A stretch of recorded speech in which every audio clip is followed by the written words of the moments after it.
आज श्रीमद् भागवत गीता अध्याय द्वितीय श्लोक संख्या 59 और इससे आगे भगवान श्री कृष्णचंद्र जी अर्जुन को उपदेश देते हुए कहते हैं कि विषया विनिवर्तन्ते निराहारस्य देहिना रसवर्जम रसो अपयस्य परम दृष्ट्वा निवर्तते। यद्यपि इंद्रियों के द्वारा विषयों को ग्रहण न करने वाले पुरुष भी केवल विषय तो निवृत्त हो जाते हैं, परंतु उनमें रहने वाली आसक्ति निवृत्त नहीं होती। इस स्थित प्रज्ञ पुरुष की तो आसक्ति भी परमात्मा का साक्षात करके निवृत्त हो जाती है। यह स्थित प्रज्ञ मनुष्य जब ईश्वर का साक्षात्कार करता है तो वह जो है स्थित प्रज्ञ कहलाता है। यत तो हयपि कौन्तेय पुरुषस्य विपश्चिता इंद्रियाणि प्रमाथीनि हरन्ते प्रसभमं मनः।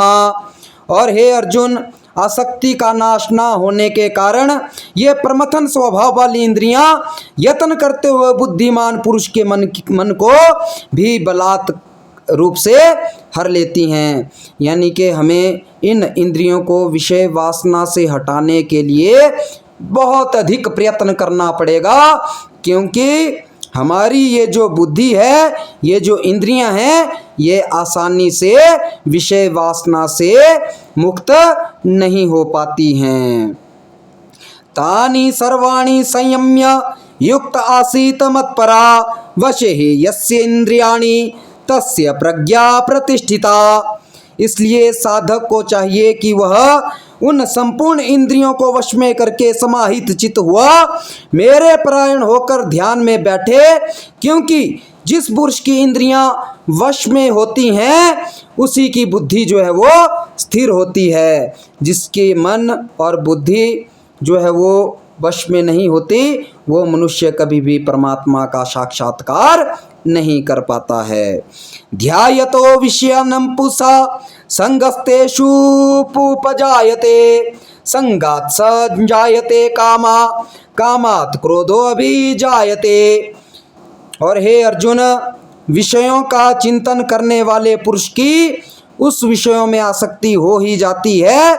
आसक्ति से उन विषयों की कामना उत्पन्न होती है और कामना में विघ्न पड़ने से क्रोध उत्पन्न होता है। इसलिए हमें बार बार किसी वस्तु, किसी व्यक्ति के प्रति अधिक जो है वो नहीं सोचना चाहिए।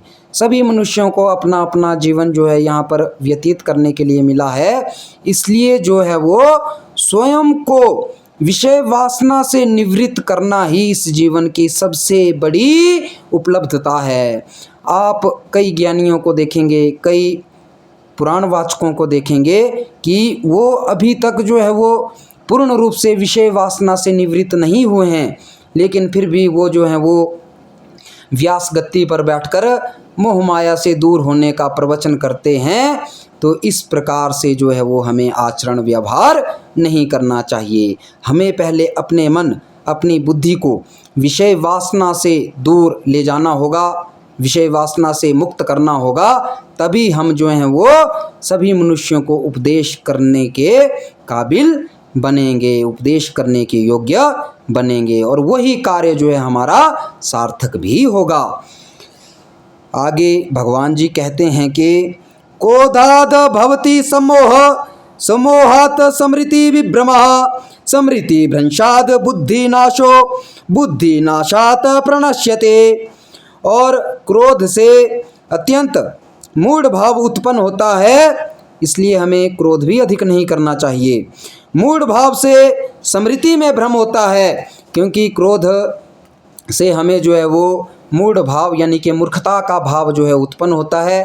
मूर्खता का भाव भी हमारी जो है वो स्मरण शक्ति को जो है वो प्रभावित करता है, हमारी स्मरण शक्ति कमज़ोर हो जाती है।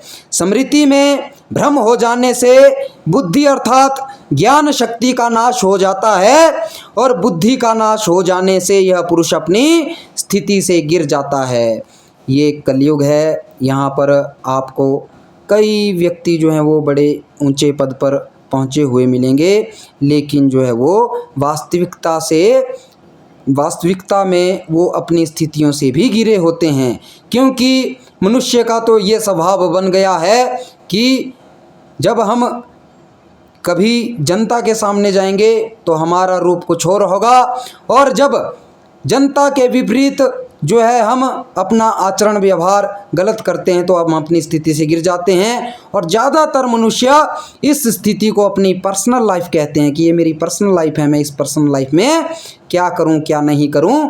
तो इस प्रकार से जो है आपने अपने जिस प्रकार से आप अपनी सार्वजनिक लाइफ में, सार्वजनिक जीवन में जो है वो अच्छे बने रहते हैं, उसी प्रकार से आपको अपने जो है वो निजी जीवन में भी अच्छे ही बने रहना होगा।